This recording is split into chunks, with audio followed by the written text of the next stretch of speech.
All right. Welcome, everyone. Thank you so much for joining us today. I'm here with Stephanie O'Brien. We're going to have a lovely little chat about her jewelry practice, some of the work that is currently on view in our exhibition, Craft Boston Pins and Needles.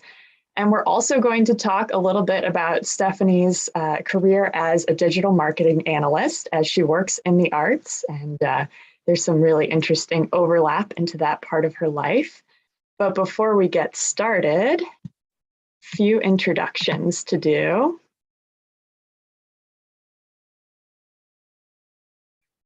Right. Want to say a robust thank you to all of our sponsors and partners who are helping us to present Craft Boston Pins and Needles and all of the wonderful programming that comes with it. Fidelity Investments, Boston Cultural Council, Massachusetts Cultural Council, the Women's Jewelry Association of Boston, the Society of North American Goldsmiths, and Metalworks.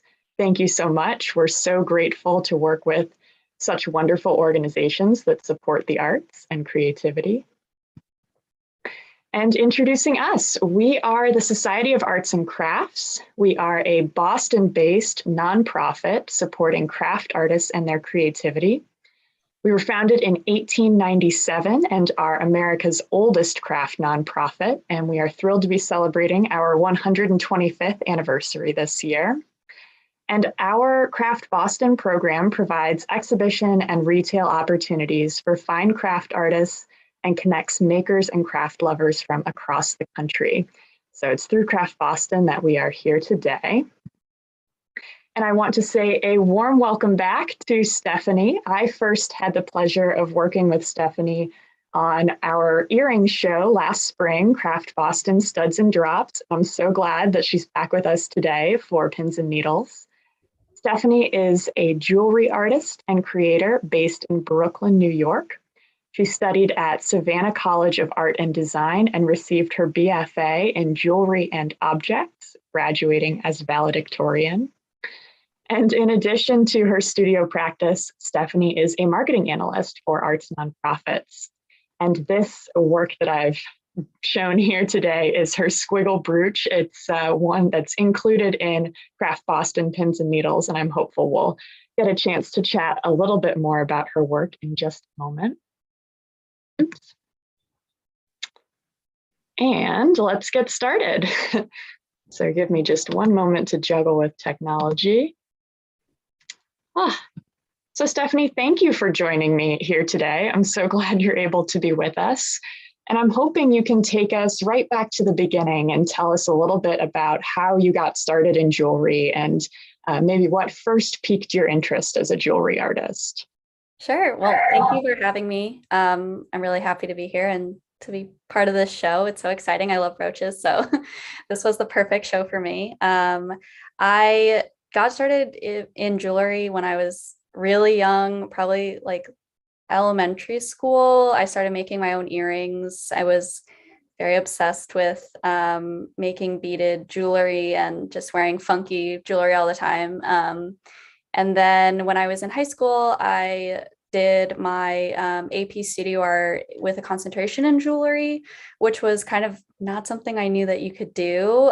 So that was very exciting. And that led me to majoring in jewelry in college. Mm-hmm. And I loved it. It was so exciting. It was, I just love working with my hands. And so it was amazing. And then after college, I worked for a couple of jewelers as a bench jeweler. And I then worked in the watch industry and kind of bopped around a bit in the jewelry world. And yeah, I've loved participating in Craft Boston shows. So it's great to be coming back here after doing in-person shows as well. Yeah. Absolutely. Well, I'm so glad to hear that. And I was really interested. I know that you've worked with some pretty big names in the jewelry field and some fellow Craft Boston exhibitors. And I'm wondering, what was the most helpful lesson that you took away from working with some of those older and perhaps more established artists early in your career? Well, it was great to have that experience of doing shows with them when I wasn't the main exhibitor, because I got to see how it all worked and kind of get that background info before trying to do it on my own. Just invaluable information that I wouldn't have been able to get but without it.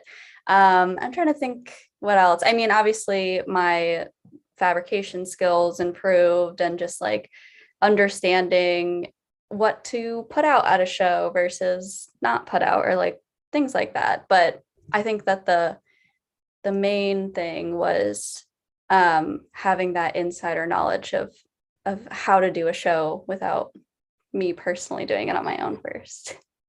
Absolutely. Yeah. So it sounds like, participating in shows really has been a pretty prominent part of your experience. And, I'm very glad that Craft Boston has been such a positive part of that chapter.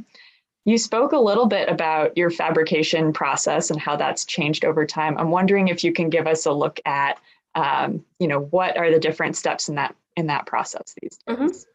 Yeah, so a lot of my pieces that you can see on my page, but I also have some right here, if you can see it from here, and also the photos that you had on the slideshow before. A lot of my work is very textural. I use discs that I cut out of sheet metal, and then I dome and drill a hole in, and then attach with balled wire so that they still move. You can kind of hear it a little bit, and they all move, so it just adds like a lot of movement and texture. And so a lot of my work is just doing that process 1 million times, and I mean, I love doing that. I love having like a repetition and like a process to my work. So a lot of my work is just cutting, doming, drilling, doing everything in that order. So that has been like the main technique that I've kind of refined throughout the years. But I do a lot of soldering and forging and sawing for my work, and a lot of wire work as well. Yeah. Yeah.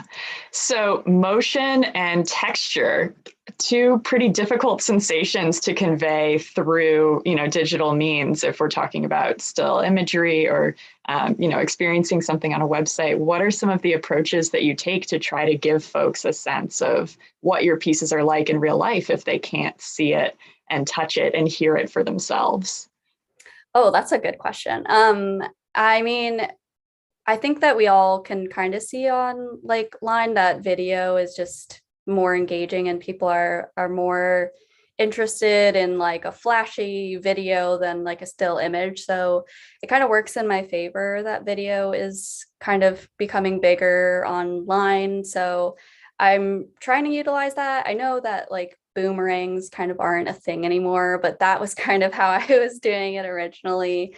But yeah, like videos and stories and stuff like that, where I can show how the piece is moving and how it sounds, and that's the main way. But I do love like a good photo still, and you can see the texture through that anyway.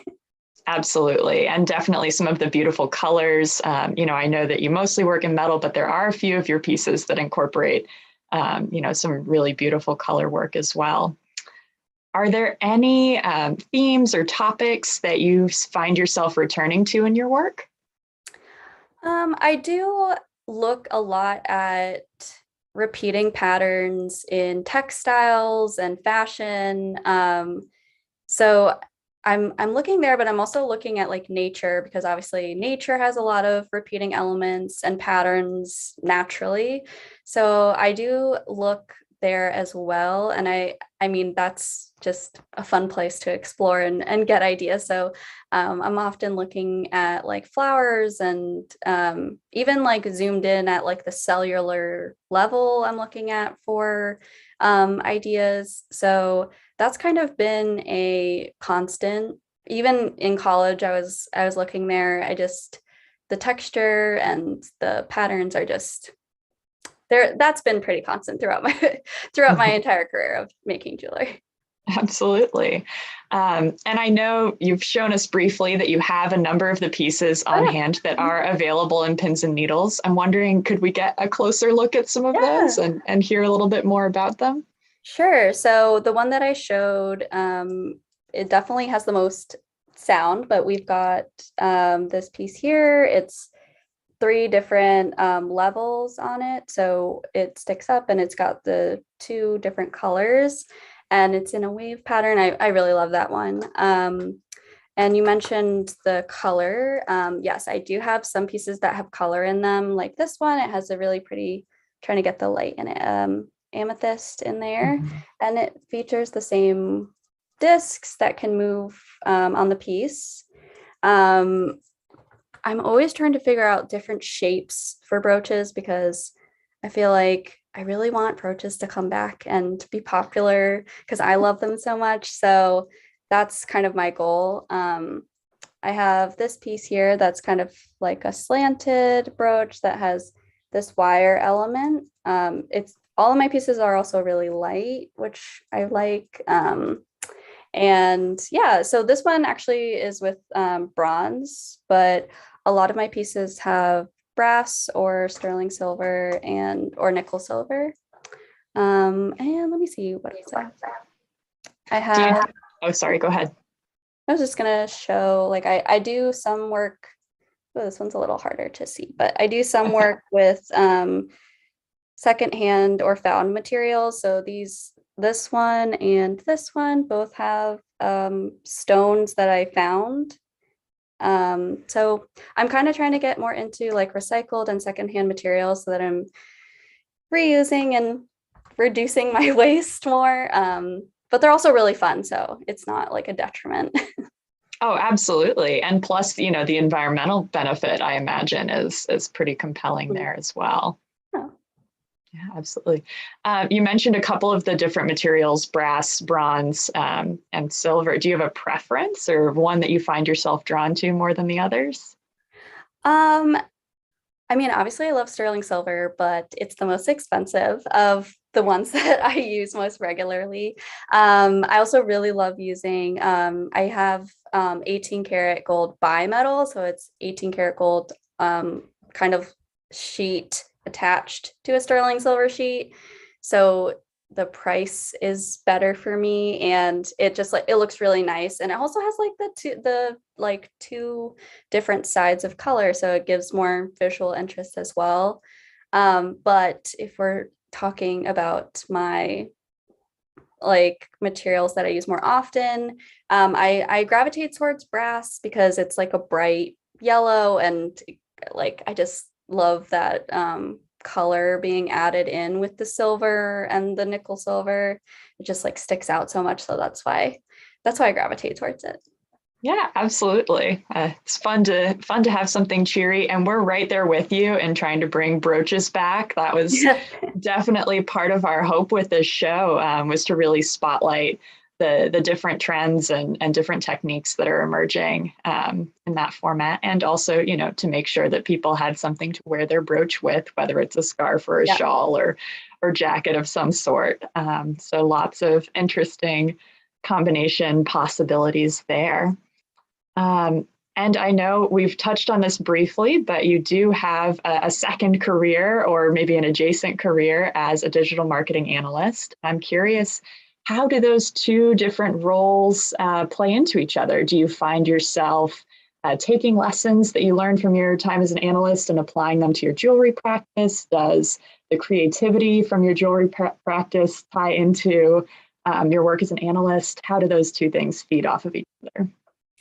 They definitely do feed off of each other. And also my digital marketing career, all of our clients are in the arts. So it's very relevant. And I do take a lot of lessons from there. I mean, on the other hand, though, social media is very exhausting. So sometimes I know what I need to do, but I just don't want to. So I give myself a break. Instagram is just, it's a lot. So I pick and choose, but there are definitely a lot of lessons that I keep in the back of my mind when I'm posting, even on my website, like the types of photos that people gravitate towards, or like I was saying before, how video is like better at capturing people's attention. So there are tricks that I think about.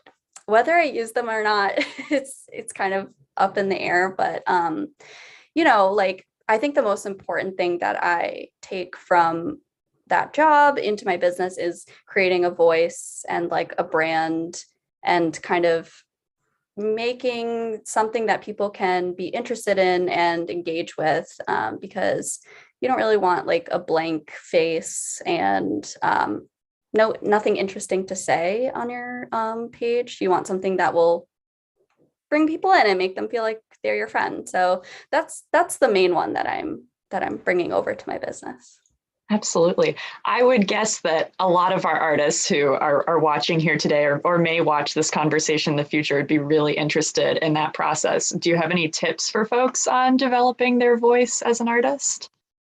I mean, well, for jewelers who are maybe a one or a small one person or a small team, I think it's important to like stay true to your own voice. Like you don't need to concoct a whole thing to post on social media. I think that everybody is like interesting enough if they're true to themselves. I know that's like not a very good answer, but if you want to tell a personal story, or if you have something interesting that's going on to connect to your work, if it's interesting to you, it will be interesting to other people. And that's the way to draw people in, is to try to connect with them. So I think that's the main way that I think works the best. I know that a lot of my clients at my job are like museums or symphonies or orchestras or theaters or things like that. So it's a little different because they're like an organization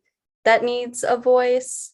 But I still think that advice rings true. They have to think about a story that can connect with people. They're just looking at it from a slightly different way, a slightly larger way. Yeah.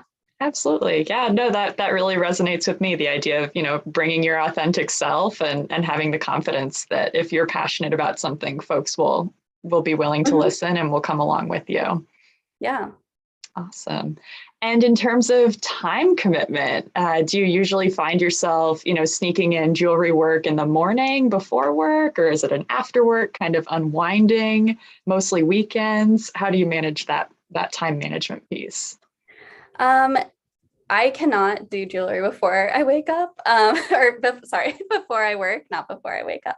Before I work, it's just like it's too involved. I know that my hands are going to get dirty and there's too much. So usually before work, I'm doing things like packing up an order, or, going through my email or things like that.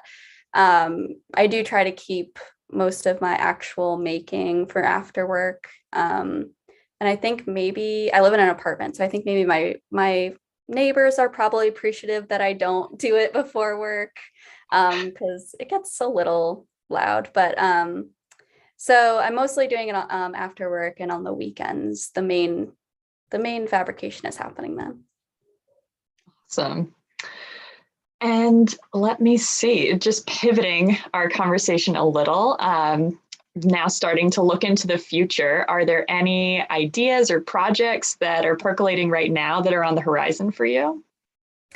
Yes, actually, continuing what I was saying about using like secondhand and found materials, I'm really trying to think of incorporating those elements more. I'm trying to think of a full collection that I can do using secondhand and found materials. I am kind of a collector at heart, so I have a lot of things that I can be using.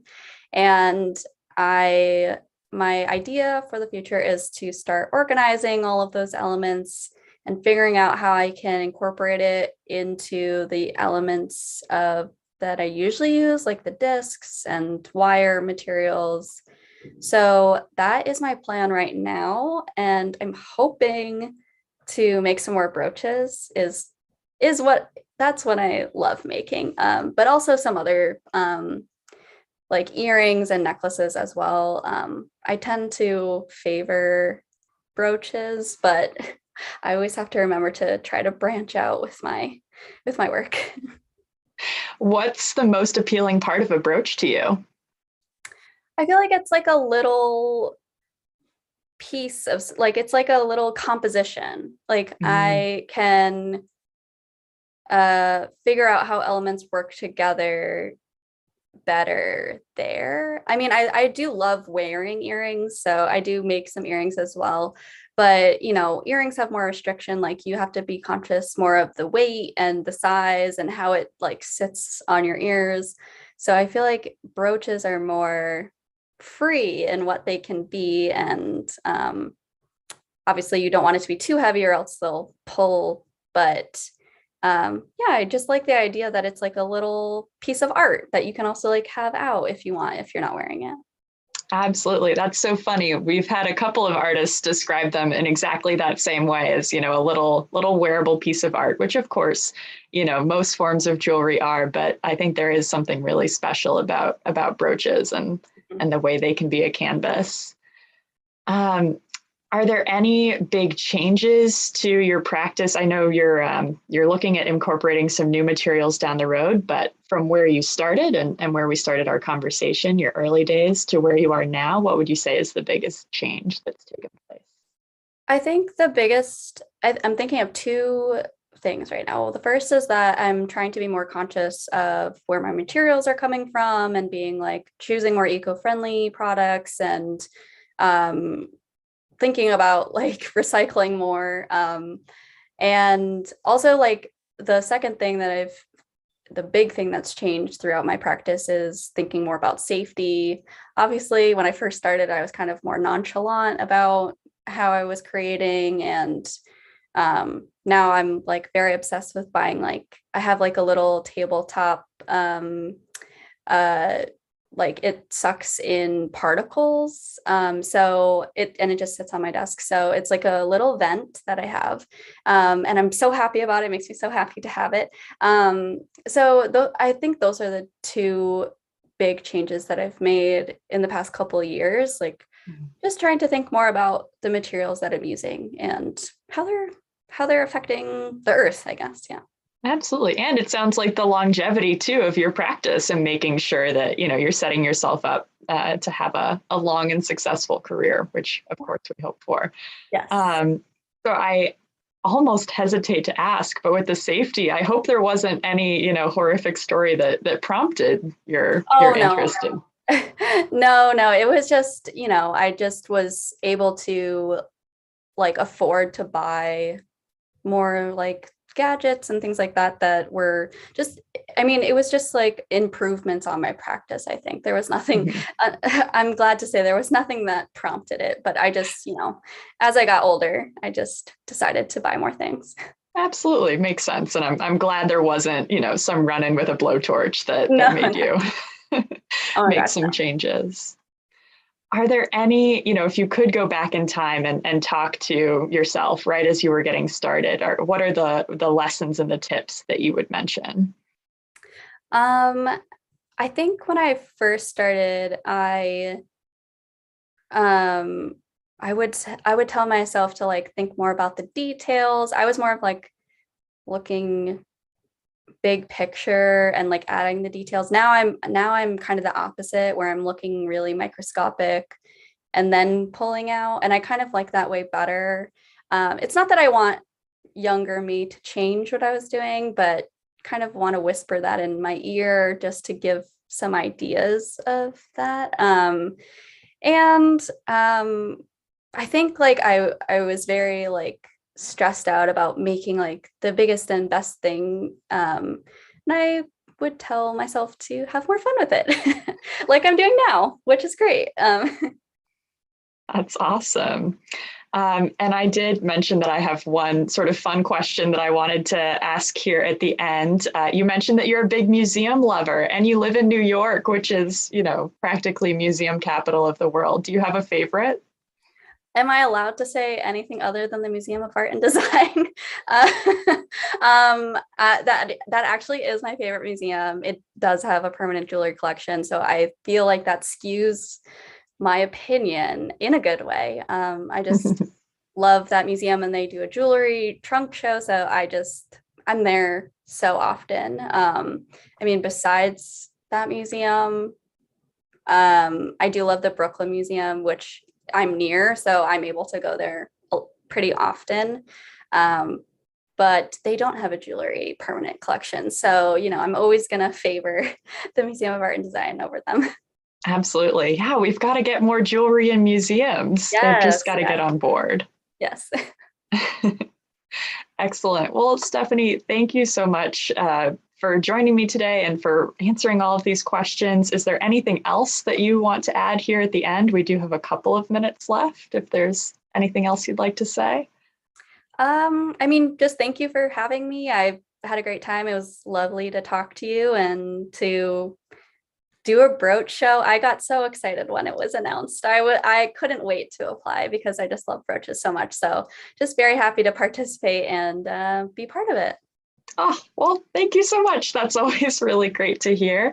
I am going to pull up just one last screen to share with folks here. Let's see. So this is our thank you to everyone tuning in here today. If you'd like to see more of Stephanie's work at Craft Boston Pins and Needles, where it is available for you to both see and purchase if you'd like, you can head straight to her artist profile at the URL right here, societyofcrafts.org, artist Stephanie O'Brien. You can also visit her website to see more of her amazing work, not just brooches, but also earrings and other fine and fabulous jewelry. It's stephanieobrien.jewelry.com. And if you enjoyed this conversation and you'd like to support the Society of Arts and Crafts and the work that we do, you can donate through our website, societyofcrafts.org. Go to support us. You can donate right there online. Or if you are on your smartphone and you'd prefer to text, you can text CB Craft Boston Love to 44321. And thank you so much again, everyone, for joining us today. It really means the world to us. All right. And let me just wrap us up here.